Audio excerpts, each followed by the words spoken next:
Today, we're going to build a TIE Dagger using 9 LEGO pieces.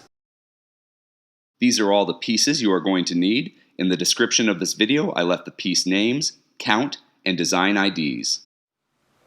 First, we're going to create the wings to our TIE Dagger. And to do that, we're going to grab these 3x2 wedge plates, both left and right, and just put them together to form like a larger triangle. And once we have that larger triangle formed, what we're going to do is on these back 2 studs, we're going to get a 1x2 plate with that kind of sidebar sticking up. And we're going to put it so that the plate part runs smoothly along the back here, and the bar goes towards the center.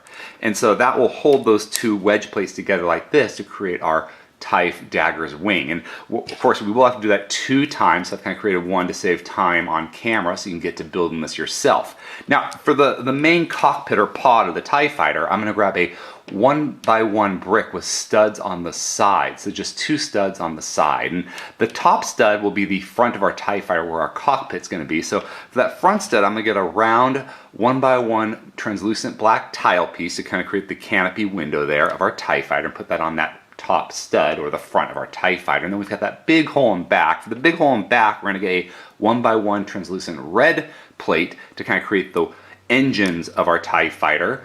And now we've still got these 2 side studs, and they've got these nice holes in them. What we're going to do is we're going to grab our TIE Fighter wing here that we created, and we're going to do it so that the pointy end, the tip of our triangle, is pointing towards the front of our cockpit. We're going to put it into that side hole like this. Now we're not going to put it all the way in. If we do that, it's just too close. You're going to put it about 1/3 of the way in, and that way you've got a good grip so it's not going to fall off, but you've also got a nice little long wing to attach it. And so we're going to get to both sides, and once we do, we've got a completed TIE Dagger or Sith TIE Fighter. If you enjoyed this video, please subscribe or check out some of our other videos. Until next time, let's keep building together.